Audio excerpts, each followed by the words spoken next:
1. I, 34 and female, have lived in a very nice part of conservative Oregon State for 5 years, and this is not an easy state to be accepted when you're a family of 4, male 38, kids 10 male, 7 female, from OC SoCal. It's like we have been transported to another planet. And shout out to parents, it's been awful dealing with staring parents at the school bus stops. Oh my god, they stare at my style, hair, and tattoos like I'm an alien. I refuse to wear leggings, so it's like they take that as a personal insult. I've always avoided the lot of them and kept a polite distance, get all my kids in bail, but there was one mom that was like the leader. I even heard her say once, "Yeah, I'm the neighborhood mom in case blah blah." She drove her husband's huge truck and thought she was the cat's pajamas, revving it up and down the street. Our apartment complex, all the families that wait at this stop live here, was within eyesight. It was so close. I walked every day to teach my kids to not be lazy and not be afraid of the weather. I always kept my distance, but what made my skin crawl is the woman couldn't park the truck. It was the first in-person school year since COVID, and she was parking on the sidewalk directly in front of the corner that the bus pulled up to. I was the only parent that walked each day despite the weather. On one particular day there was snow on the ground. She and one of the other creeper moms were sitting in the truck with the windows down, so I actually stopped and said, "Hey, do you mind not parking on the sidewalk? It's hard to get by." Completely calm, just a passing comment. She immediately responds with, "I drive a big truck. Deal with it." I was not expecting that reaction at all. Her friend was closest to me on the passenger side, frantically trying to roll up the windows. But the last couple of inches I come out of shock and say, "Then learn how to drive it," then walk away. The next day I walk up the sidewalk and there she is in the rain, now blocking the sidewalk. I called the non-emergency police line and they said they will keep an eye on the corner for afternoon drop-off. When the afternoon comes, there is a black Tesla sitting there with gray lettering that says, "Police." Truck bitch pulls up on the sidewalk not seeing them. She's bumping 2000s techno and has kids jumping around. He walks over and talks to her and leaves. I then get a call from the officer to offer some comfort, I guess. He gave her a ticket for driving with kids not in their seatbelts, and gave her a warning for parking on the sidewalk, forcing people to go around her in the street on the icy ground. He told me to call him again if she keeps doing it and to stay away from her. She's an angry person. I don't see her till the next week. Guess where she parks? I call the officer's direct number he had given, and he comes within minutes, pulling right along her truck. All the parents are staring, but I do notice that the friend that had been in the truck is now staring at me. I stared straight at the street ahead of me, praying for the bus to appear because I was trying not to laugh. I have always left these women alone, kept my distance. It's been a couple of years now. One of their sons even went up to my son and told him, "Did you know your mom is a bad person?" I never did anything, never approached the parents. I ignored it and used it as a lesson for my son. Now I found out how far her new tickets have added up to. She racked up $800 in tickets. She hasn't gone to the bus stop since. I eventually figured out she does still live here. I haven't seen her at the bus stop since the second cop interactions. I see her driving around. Now she drives an ugly little gold Honda. I am the last person who wants to mess with you, but if you won't stop, what can I do? Update, the story of the truck. After the final ticket, she stopped showing up at the bus stop, but I eventually figured out that she still lived here because she drives by every day in the morning and in the afternoon, because her kids still go to the same school and she's on the same schedule. I see her on the same driving schedule and she stares at me over her shoulder, but I don't know how she could know I had any effect on the situation. This year, 2025, I have seen her at school events with a new man, so I don't think the husband just took the truck away on time out. I think the husband left her at some point and literally took the truck away with him. Add on, keep in mind that I did not call anybody to report her driving with kids hanging out of her truck or in the back of the truck. I only called to see if they would keep an eye on the bus stops because, in bad weather, people were parked on the sidewalk. I didn't report her license plate or anybody specific, so the day that she rolled up with the kids all over the truck, the cop went up to her on his own and she argued with the cops, yelling that she does this all the time. The kids weren't even hers, she was doing carpool. The reason she was at the bus stop was to pick up her kids that take the bus with my kids. 2. This happened to me a while back, but just came back to me.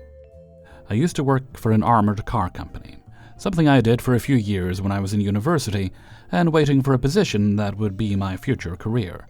It was good money and lots of people did it as their full-time jobs, but I wanted more out of life than a mindless job. Because I was classified as part-time, I did not have a set shift. I mostly covered for people when they were sick, took vacation, worked on scheduled shifts, or worked shifts created specifically for part-timers. All in all, I was working full-time hours almost every week. Most of the full-timers loved working with me. The way the company worked, you were set for a 13-hour shift.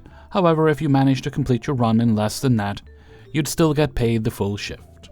I was young, moved fast, and didn't care about breaks, if it meant I could get paid for 3 or 4 hours to sit at home instead of working. So whenever I took over for someone older who was just on autopilot, I could get their coworker home in a fraction of the time. One of the full-time workers, a real Karen, let's call him Kyle, was just the worst. For some reason, he took it upon himself to tattle on people for anything that he didn't like. If someone wasn't wearing their collared shirt under their sweater, run to tell management. FYI, working in the summer heat in a literal metal box wearing a bulletproof vest makes you want to shed layers. Someone wearing black instead of blue pants? Tell management. Someone wearing a company hat that has the company logo but is not official uniform? Tells management. No one in the company liked Kyle. Well, one week, Kyle's coworker has taken vacation, and my boss schedules me to replace him. The run is pretty easy, it's commercial day shift, so 90% of the stops are retail stores with less than a few $100 in cash. Because of the amount of money, no one has ever had a problem with one person jumping out and running in, grabbing the money and coming back while the second person, usually the driver, stays with the truck. In this shift, I was the driver, so that's what I did. When Kyle was in the store, I would just navigate my phone, look at the people in the area, make sure there were no threats, make sure I wasn't parked in anyone's way, mostly wasting time. Well, one stop, Kyle came back, and I was just finishing up writing an email. Apparently, Kyle wasn't too happy with me taking a few extra seconds to start going, so unbeknownst to me, took a picture of me behind the wheel on my phone. I had no idea until the next shift came the next day, where management came to talk to me about texting and driving. I told them I had no idea what they were talking about, and my manager just said he had proof I was doing it, and if I did it again, I would be written up. I went to talk to another coworker who was also the union rep to figure out what the hell was going on, and he told me Kyle took a picture of me yesterday and complained that I was doing it. I was angry. Cue malicious compliance. My shifts with Kyle were 3 13-hour shifts, Tuesday, Wednesday, and Thursday. Well, today was now Thursday, our last shift of this run. And this shift was not retail pickups. It was a run that takes all the money collected from the previous week and brings it to our provincial depot about 400 kilometers away. The entire run was only about 30 minutes of work and about 9 hours of driving. If you did the math, this was one of those runs where if you get it done quickly, if traffic is on your side, you can get paid for a lot of unworked time. It was also the last shift of the week, which meant a long, gorgeous weekend in the middle of summer as soon as we were done. Well, I was going to make sure this shift lasted as long as possible. If he didn't want me to break any rules, I'd make sure I obliged. I drove exactly the speed limit the entire way. I even stopped for our 1-hour lunch break, which is given to us, but I had not witnessed anyone take in the years I'd been there because of the rules we had about pay. In fact, we were so behind we reached the major city our depot was located in right at rush hour, something our early start time was designed to prevent. All in all, what should have taken about 9 hours to do so ended up taking 14, an extra 5 hours where he just had to sit there and watch me in silence. To make things sweeter, a few times during the shift, he had to call his wife and let her know he wouldn't be home early enough to go to the cottage, and would have to leave the next day instead. Oh. I heard from other co-workers how furious he was, how I had ruined his plans for the weekend, and all I could do was smile. To clarify, where I live, going 15 to 20 kilometers an hour above the speed limit is standard. Going the speed limit will just get someone smashing into your rear bumper. Also, our trucks have a max speed of 105 kilometers an hour, and mostly the drive is either 80 or 100 kilometers an hour. 3. This happened decades ago. I was a manager of a programming department. I initially had 5 programmers reporting to me, and I was able to spend half of my time programming and half managing. I had always gotten exceeds or far exceeds expectations on my annual reviews. About 10 years later, my team had 25 people, and I was spending less and less time programming. Fast forward a few years, and I missed 2 months during the year of a surgery and hospital stay, and in my annual review, my boss, who knew nothing about programming, told me I was not doing a good job, and the programming department was missing deliverable dates. Probably because I was in hospital. They wanted me to go back to just programming, and I was stripped of my manager and only just focus on programming. I was angry, but I told him I can do that. I told my former staff what had happened, and told them to direct all questions to my boss, who knew zero about programming. He was overwhelmed, and soon senior management figured out that my boss was the problem, not me. They canned him and replaced him with the VP of programming in the UK. I'm in the US. She was great, since she started as a programmer and was an excellent boss in general. Since I was just a programmer now, all of the managers were in the UK, and I told my former staff to direct all their questions to their new bosses in the UK. Since there was a 6-hour time difference and we only overlapped for 2 or 3 hours each day, that made getting questions answered in a timely fashion quite difficult. In the meantime, my health wasn't the best, and the doctor told me I should go to a 4-day, or 32-hour work week, so my health couldn't continue to suffer.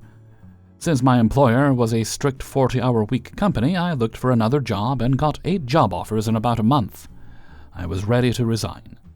Finally, after a few months, my new boss asked me to be a manager again, because of the time difference between US and UK, and because I had the most experience as a programmer in the company.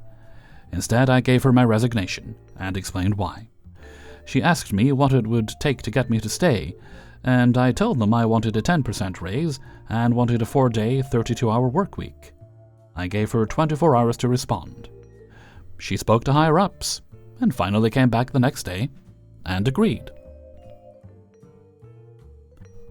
4. I work at a small shop that employs only my boss, the owner, 40s male and Asian, and I, 20s female, local. I've worked there for a few years, about 6 years, I think. I'm the only one to last longer than 2 months on the job. Understandable, the place is a mess and the job is quite physical, but hours are flexible and I get along with the owner, so it's okay. I know all the salespeople, remember most of the customers, and know almost exactly what we have at all times. My boss doesn't keep track of what we have. Add to that my boss's lack of understanding of how things are often done here, in the country and in this specific town and area, and a language barrier that should have disappeared by now. 20+ years after him coming to this country, but he never made an effort, and that's an advantage for me. There is this older 60s guy that's been selling us gas-related products lately, every few months. He seems nice to my boss, says hello and makes small talk with male customers, but I've noticed him ignoring me and any non-male customers. I've made it a point to say hi, introduce myself, but he ignored me and talked over me, focusing only on my boss.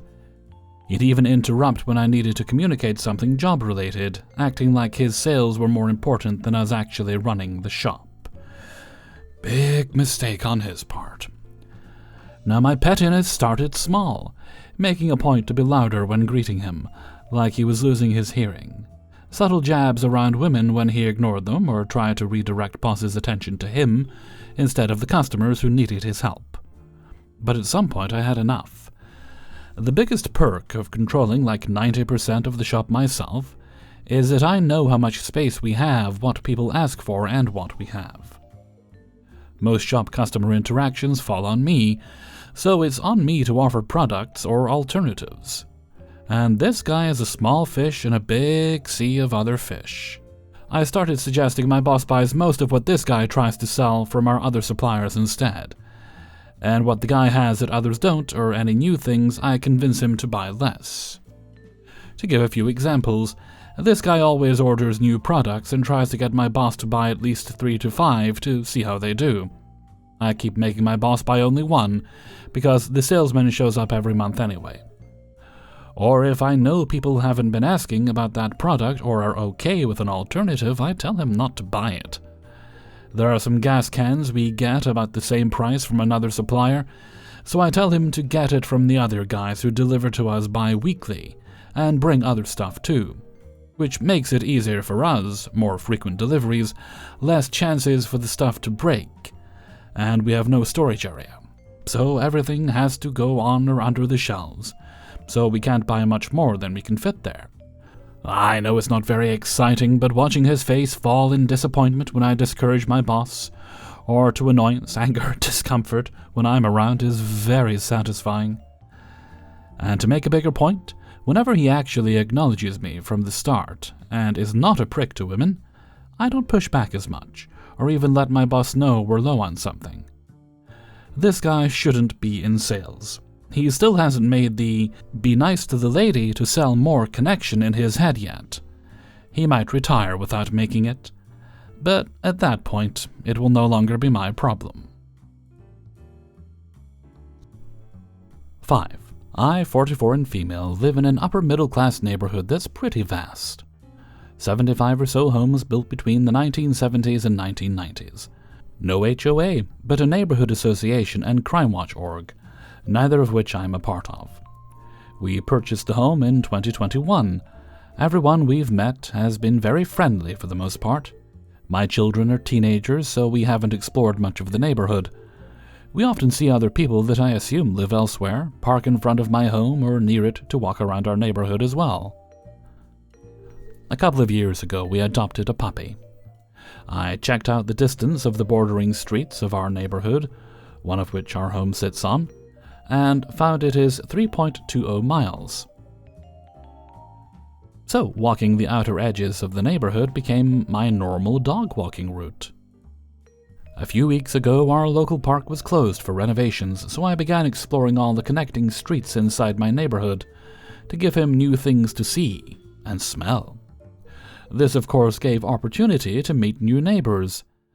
I have in-earbuds on walks, so it's mostly simple pleasantries, sometimes a quick conversation. It's been largely lovely until a couple of days ago. Walking in about the middle of a new street we had not been on before, there isn't much through traffic, I noticed a 60-ish male in his yard by his garage.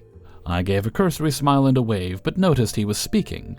Taking my earbud out, as I walked towards his yard, I asked, "What was that?" He replied, "Keep your dog off my grass."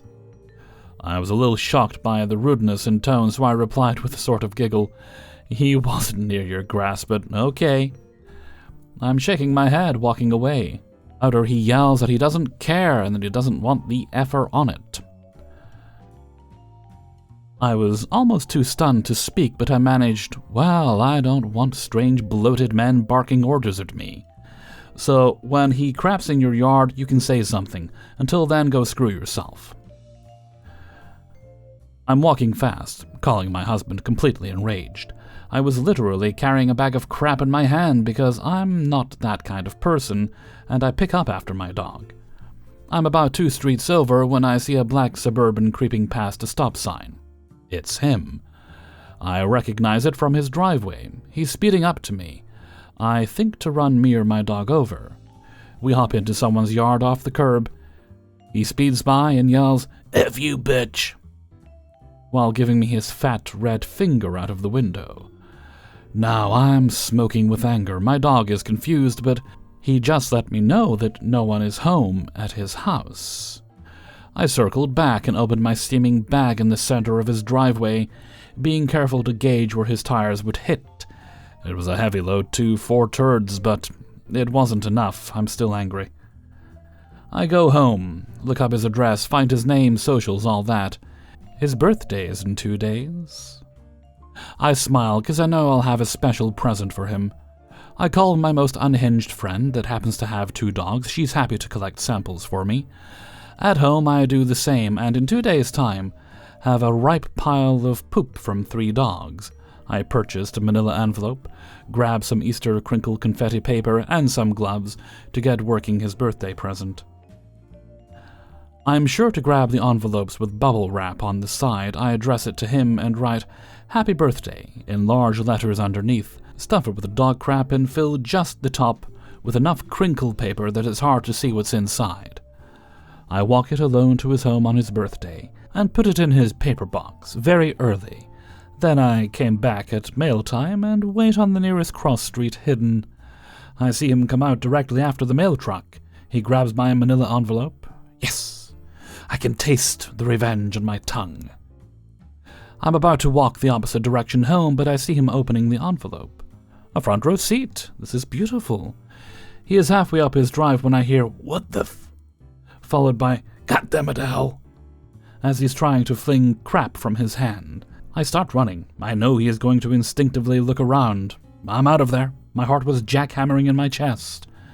I'm out on a main road before I slow down to a normal walk, and made it back home without any incident. This was 2 days ago, and I haven't quit laughing since, and I think I'm satisfied, for now, anyway. Thanks for listening. Hey everybody, Hellfreezer here, and thank you very much for listening to Revenge's Ice Cream 410. And thank you very much to everybody who allowed me to use their stories in this video. Before you go, if you would be so good as to like the video if you haven't done so already, that is very helpful. And subscribe if you haven't done so, I'd appreciate that. And if you would like to support the channel, then there's always the option of signing up for my Patreon page, that is linked in the description. And you can also buy merchandise on the Hellfreezer merchandise store on Teespring. At least I think you can. I've not checked it for a while. I'm assuming it's still there. I should probably do that. I really do need to update it.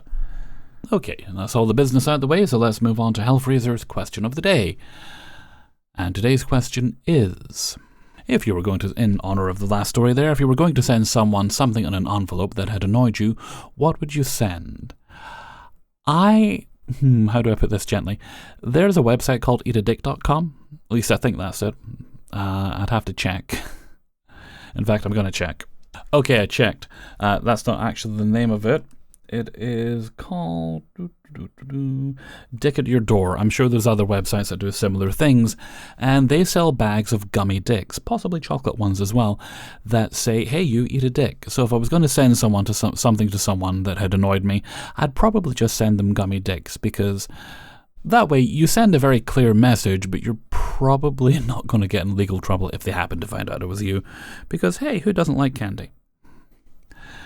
Let me know what you think in a comment below, and before we go, let's take a look at the answer of the day from a previous video. And this one comes from Revenge's Ice Cream 409, and it was quite simply, are weekends still a thing? I say this as I'm working on Saturday yet again. Today's answer comes from... who's today's answer from? Let me see. Lady Manticore. I'm fortunate enough to have a job that is closed Saturdays and Sundays. Although because I'm related to the business owner, I can get called in for occasional work on weekends, and summertime can get especially crazy.